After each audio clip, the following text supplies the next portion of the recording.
Welcome to this segment of Soul, Silence, and Sound. This is brought to you by BeSimply. Stars, trees, clouds, and the moon. They all have a meaning and they look just like you. Welcome to Soul, Silence, and Sound. And this segment is brought to you by BeSimply. And this is Suzanne, and I want to thank you all for being here in this moment. And today we're going to talk about observation, standing back and just observing what's unfolding in and around you. And so as we continue on through this moment in space, this interesting thing is occurring. I've been hinting at it over the past several talks that we've been doing past 3 or 4 weeks or segments, and at this point, sure enough, everything that I've been feeling into about that we're going to be at this moment where everyone's getting very clear where they stand with certain types of interactions. And when we look at from a spiritual practice and really the concept of having equanimity for all, this requires a very important tool to practice getting to where you can have equanimity for all and compassion for all is observation. And in the aspect of meditation, this is what helps us with that observational state. Now, in this moment here on this earth plane, there's this aspect of this old paradigm that we're still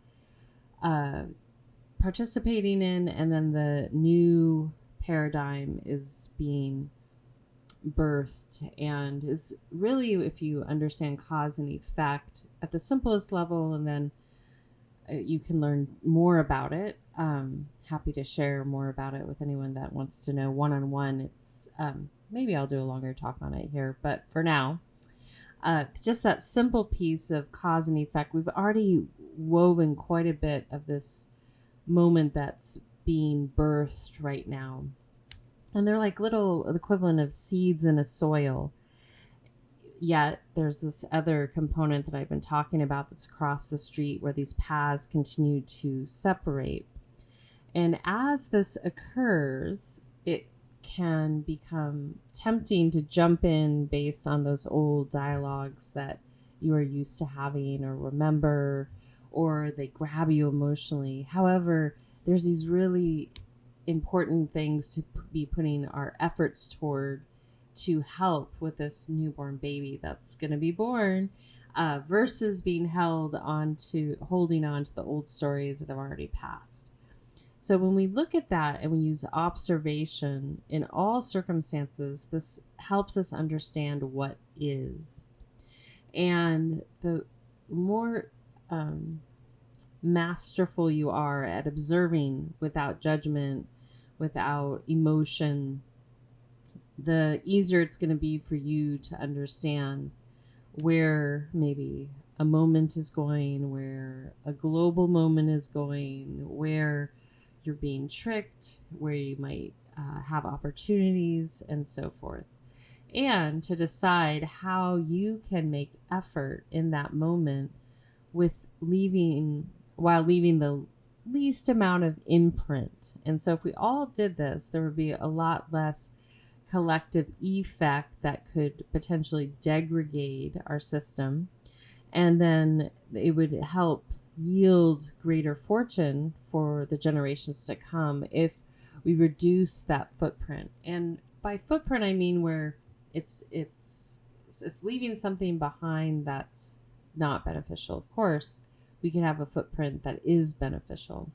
And sometimes that phrase of 20/20 hindsight is very accurate, meaning that if you had all the wisdom in the moment when you were making the choices, you might have decided to do it differently. And this is how we learn. And the unique situation that's happening right now is that we are revealing many things that will help us be a well society. And at the same time, there's a lot of distractions trying to pull us away from the is, I call it. If you can see what is, you will be really positioned in a place where you cannot as easily be tricked and manipulated into quote unquote narratives, into doing things that you aren't beneficial to you, into actually creating an effect for yourself and others that will be degrading versus building. So, if you're interested in sharpening that tool of observation, you can start it with self. This is the easiest way to start understanding what this means and to do it, practice doing it without judgment. Oftentimes, my students and clients, they have a lot of thoughts in their head, and this is perfectly normal, and even more so these days because we have this overt technology that's picking up on our thought waves. It's picking up on our emotional electromagnetic signals. It's picking up on our facial expressions. It's listening to conversations. So it's very easy to get wrapped up in all the noise that's in and around you. Some of it's subconscious and some of it's conscious. So by starting to observe what you're saying, what you're observing, meaning observing yourself, observe, and noticing how you are engaging with what's unfolding in and around you will give you a good sense of, are you easily swept up in the moment? Are you easily becoming a chameleon in a situation because this idea is over here and everyone's doing it? Are you repeating over and over certain things that you just hear but you don't ever back check them? If you start to observe yourself and like do your intonation, your tone, your accent, do all these things change when the company changes that you're in. And what this does is it'll start to show you what is for yourself. And it will give you a sense of where you're at, meaning what the is for you. And I would say if you're someone that really kind of shifts based on your environment, not so much because you're self-aware, but more that you're trying to please or blend in, or you're not even sure what you want to express yourself as in any given moment. This is something to observe and then not judge it, but ask yourself the questions like, why am I changing who I am every time I change a relationship? Why am I changing who I am every time I get a new set of friends? Or why am I different at the office than I am at the home? Sometimes there's these little distinctions, but overall, if you really know thyself, that self is consistent across the board in all settings, so that it's predictable for you and it's predictable for others. And this will make integrity and authenticity, which will be sought after so much more and more in the years to come, because the trust has been degraded on a macro scale and even on a micro scale. Because this is what happens in a situation when your trust has been broken. Then you start to question. Maybe you question yourself. You question the person that broke your trust. And it just multiplies from there. So when a societal trust has been broken, and this is becoming more and more evident for lots of reasons, not even basically the things we've known over the past 10 to 20 years, but also the things that no one knew that are coming to light, then there's a deeper level of trust that's being broken. Cognitive dissonance can happen.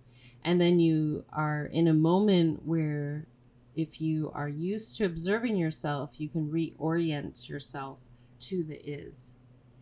And so by starting with self, you start to understand who you are and maybe how you can take in the information, or noticing that you have a fear over here. And so every time you have that fear, you kind of check out you leave body and you're not really present when you're in this group of people. And so that would give you a little lens to say, wow, when I'm in this type of situation, I check out and I'm not even present. And so that is a vulnerability, because if you can't be in the room, you're missing out on a lot of things. You might even be agreeing to things that you have no idea what's even being said because you've left your body, meaning this is a fight or flight technique. You get scared, you leave the body, and then you try to determine what did I just agree to? And then sometimes people are too embarrassed to admit, like, wow, I just wasn't tracking there. Could you repeat what you said? For those parents out there, they can maybe relate to this concept in the sense that you're being pulled in a lot of directions, and sometimes when your kids get around, you're not fully present with them because you haven't really committed to really giving them one-on-one presence. You're distracted by this, that, or the other work. You have to do this, you need to go to the market, all those things. And so by observing yourself, you can realize, like, wow, when I'm with my partner, I'm not always paying attention, or if he does a certain activity, I assume he's not listening or she's not listening. Oh, when my kids come in, I'm kind of ignoring them, or if they start to have a certain emotion, I start to check out because it's uncomfortable for me.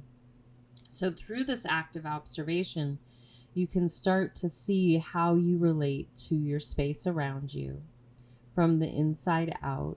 And then from there, you can start to say, wait, you know what? I want to improve upon this. I want to be more present with my children. I want to actually figure out what's truly going on with my partner versus assuming because of maybe something that I'm carrying into the room or they're carrying into the room. Oh, I want to kind of be more uniform from work to home life to social life. I want to be consistent with who I bring forward in all those moments, not only for myself, but for others. So when there's a crossover, they're not confused as to who's going to show up.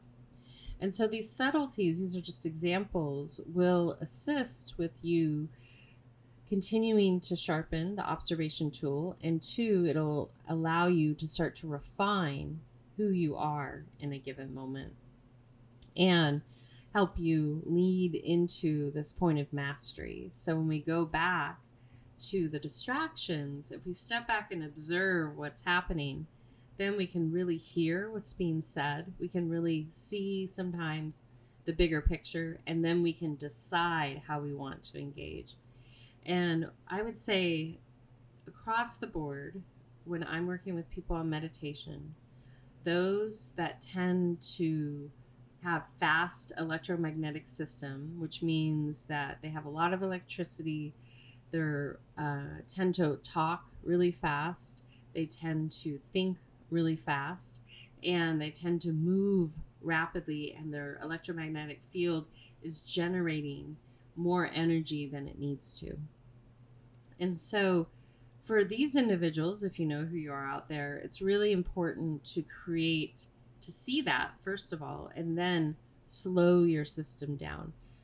Us as humans here on planet Earth, we are designed, we go at different rates, but we're really designed to hold our electromagnetic field similar to the trees and the majority of nature. We're part of nature.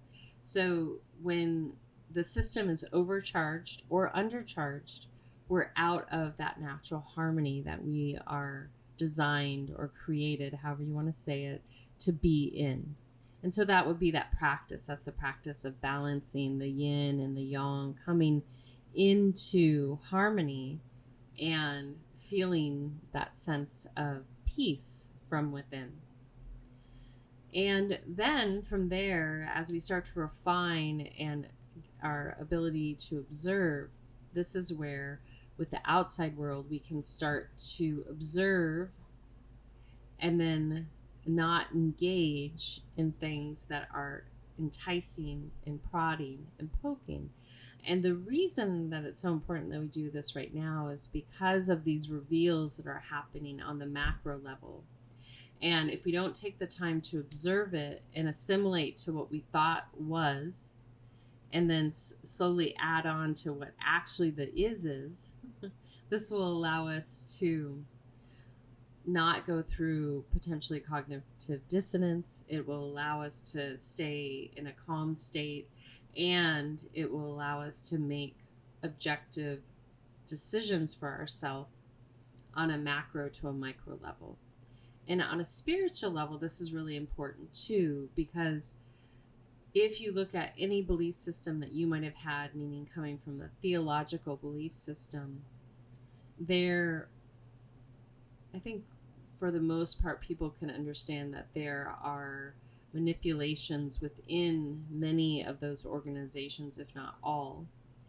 And so this observation is really important so that you can retain that which is sacred and purify it in this moment so that you can utilize it to assist you to make your way through this very interesting moment that we get to all bear witness to together.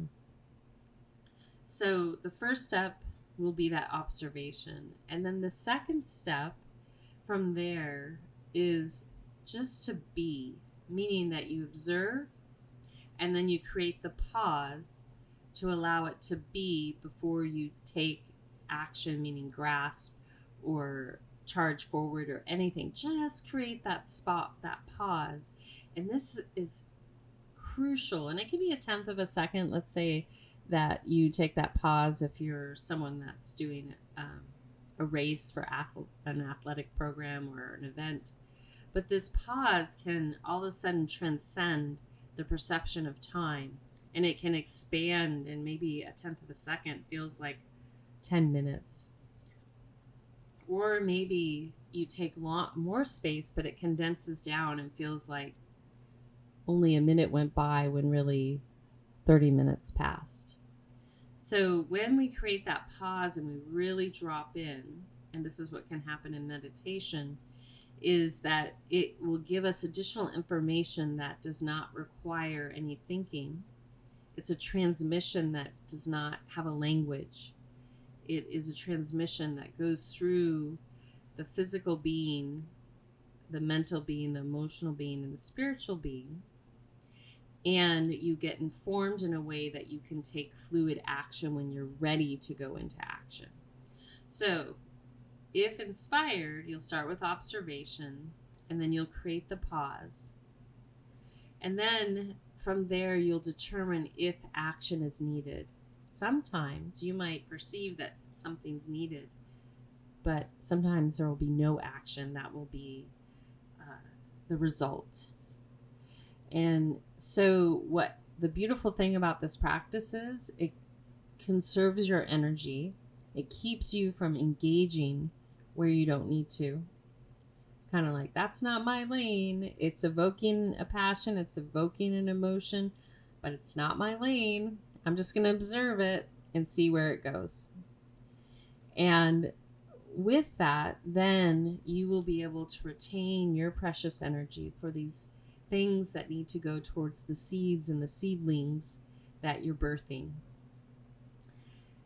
And if you find in this moment that you are someone that is moving very rapidly, you'll also want to put in there that you slow down.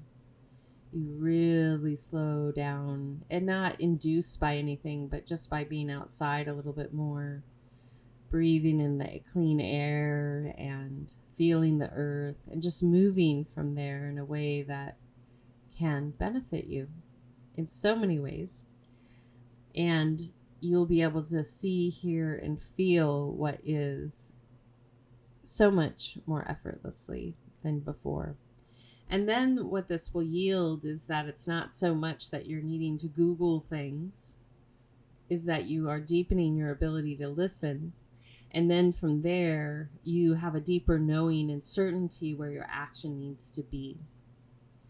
And this is so instrumental in how we nourish all aspects, our physical body, our emotional body, our mental body, our spiritual body. And when we have those deeper instincts, then the accuracy increases and there's no indecision. The final point I'll make before we go into our meditation today is that the reason this is actually even more crucial right now is because they are finally revealing that there's all these things available to have a well society. There always were. And so they're revealing that. So that'll be something that each self is going to have to digest, see if they can let it in. It may take them a while, you a while. That's fine.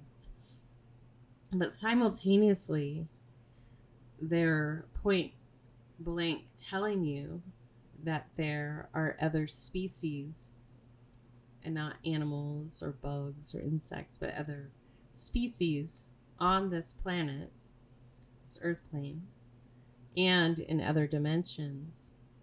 These species have the ability to do things that you have not had the opportunity to master yet. And so by practicing observation, creating the pause, and developing a deeper sense of listening, you will have a knowing how to engage or not to engage with these beings.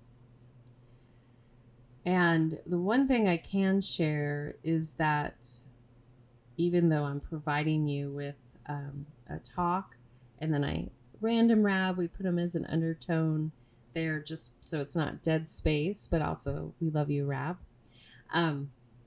is to give you the opportunity to practice silent meditation.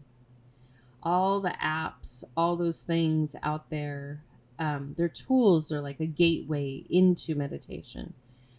But I invite you to practice sitting in silence longer and longer as possible, because the benefits are something that will be unique to each and every one of you, depending on where your soul has been and where it's going. And that's perfectly fine for each person, wherever that is. But it's unique to you. And we don't want to rely on anything that is artificial, for the simple reason, if that vanishes, then what are you going to rely on? And for even a more important reason, when you leave this perceptual physical suit, you're not going to have apps, you're not going to have computers. All you have is you. And within that expression that makes you you, if you have all these things, these crutches you rely on to make yourself feel still, calm, in equanimity, you could potentially suddenly feel lost in those moments where it's the most important moment is when you enter that gateway, when you transition. And yes, there in the beginning there are a few little touch points, but you're really on a solo journey. So if you continue to prepare for that, you'll help yourself so that you can understand what it's like to interact with energies that are artificial and organic, and you'll have the ability to sense and feel on your own without a digital artificial interface. And this will keep you well and at a vibrational state that can support you from your highest state of being versus the lowest common denominator. So I know this is a lot that I'm sharing, and if you have questions, please feel free to email me about them, or you can reach out to me through the plethora of messaging ways, or you can send me a telepathic message and see how your telepaphone is working. And I am happy to help support you in that journey a little bit further, or help you have a deeper understanding. So as we go into this meditation, you can simply use the observation as you go in. Just observe yourself, observe your thoughts. It's nothing to try to engage with or poke at or react to or push away. Just observe. Observe what's unfolding as it is. And then when we go into the sound, I encourage you just to go, I'll lead you into it, but just again, allow yourself to observe. And this is the other thing I will say, that the manufacturing of many things on this earth right now, leading up to this point, has been to distract, not to harmonize. And so as you observe, take a pause, and learn to listen deeper, you will understand what is organic and what is inorganic, and to be mindful when you put blind faith in things that you can't see or touch, or that are synthetically manufactured. This is an agricultural planet, and so keep that in mind when you are deciding what you want to ingest. And the final note is the sounds that I produce. These are all from me, and I work with the Earth's energy and have a deep relationship with Mother Nature. So I'm not creating synthetic sounds in the sense that based on what someone has said. It's based on the medicine I hold. And this is another important key. And there's many people that hold medicine their way, and that's beautiful. It's just mass production and sound bites will be a thing somewhat of the past. We'll see. We'll see which road we meet you on. All right. With that being said, I welcome you into an upright seated position. And I want to welcome you to take a nice, gentle breath up into your heart. And then exhale out.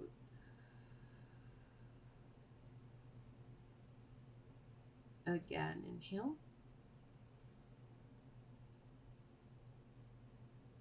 And exhale.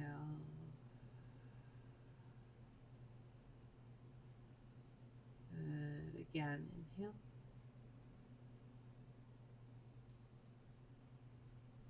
And exhale.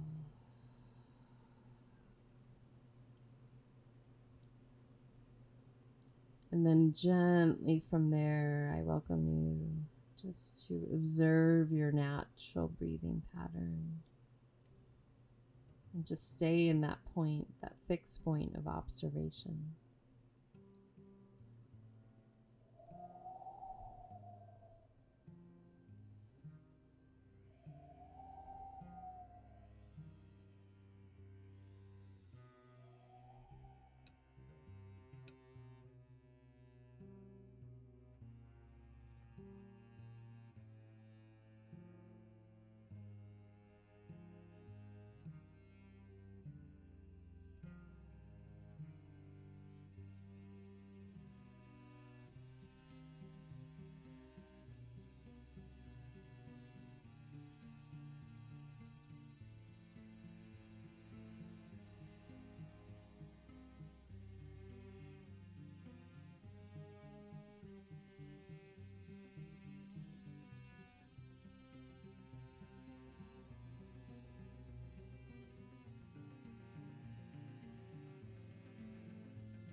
And gently from there, I welcome you to gently lean back and recline or move fully into Shavasana, a prone position on your back with your palms facing upward as we transition into receiving sound. As you settle in, just take a nice gentle breath into the heart and out. Again, inhale.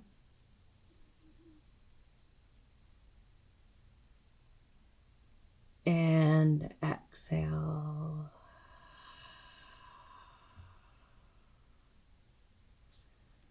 And one more inhale.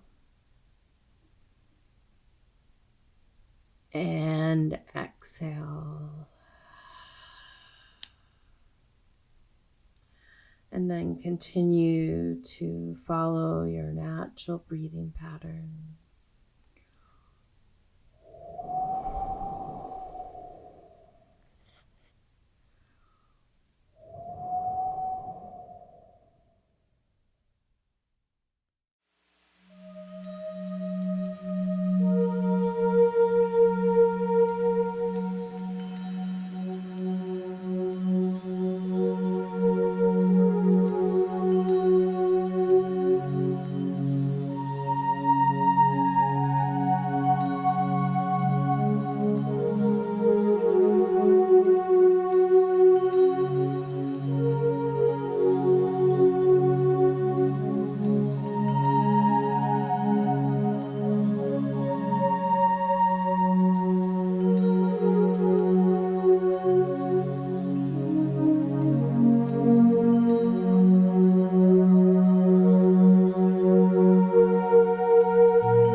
Gently bringing your awareness back to my speaking voice, welcoming you to gently breathe in and out. And from there, you can stay just exactly where you are, just to allow yourself to gently bring your awareness to your surroundings. And as you continue to feel into all that is in this moment, just even observe yourself as you come out of this journey that you just went on.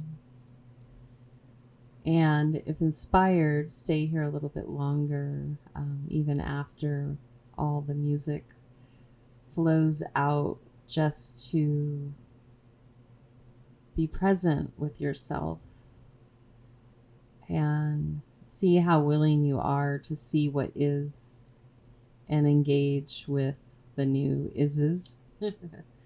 Yeah, it's going to be a fun moment for all of us.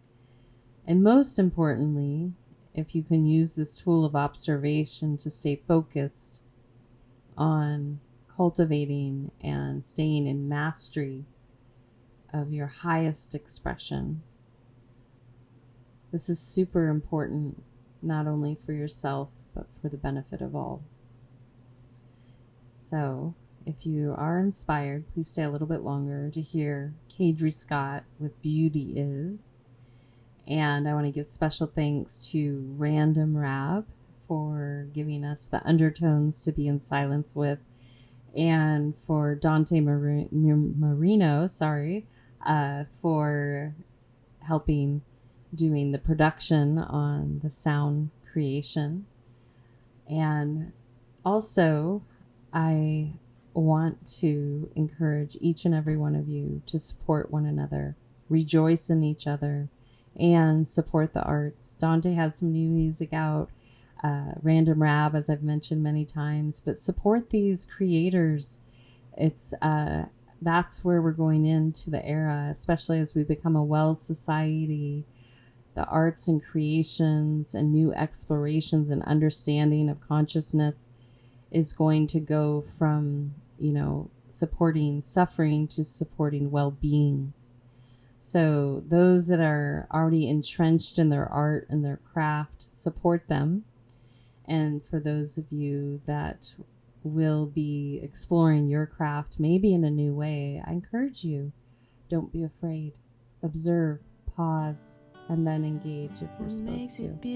Until next time, this is Suzanne Toro signing out with the way it looks at you, the way it lives, the way it feels, the way it gives, the way you call it mine and grasp onto it. But if ill intended, true beauty will fade. Can't be manufactured, not man-made. It's brewed in the soul like a fine wine, with a little bit of love and a little bit of time. 'Cause beauty is as beauty does. Only some have that touch. It's hard to find, but easy to follow. Beauty is as beauty does until tomorrow. Ooh. Yeah.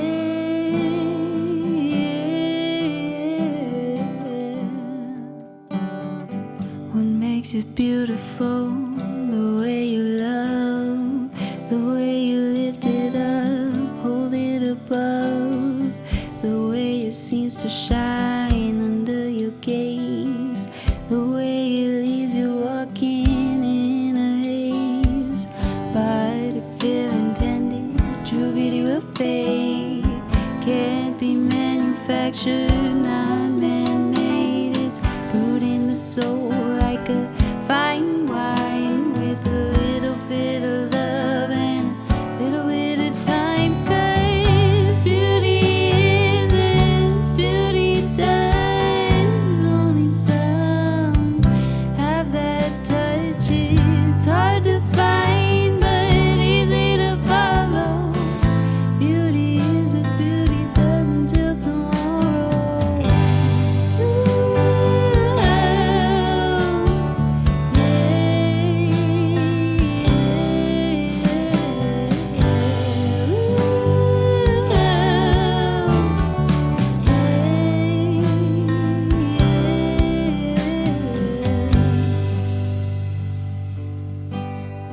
So if you love, why do you love me?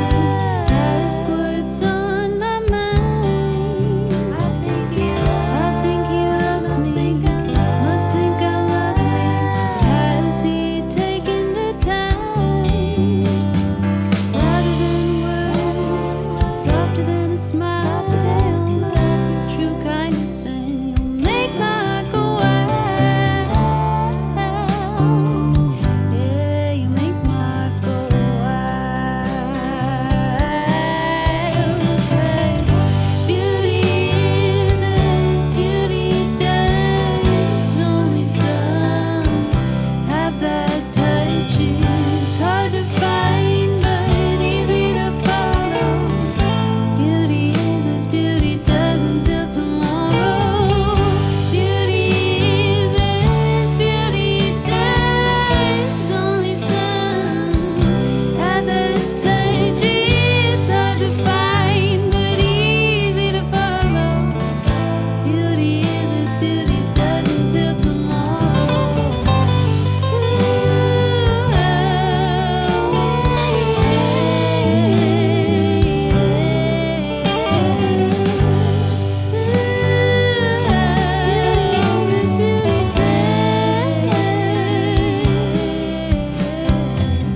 What makes it beautiful?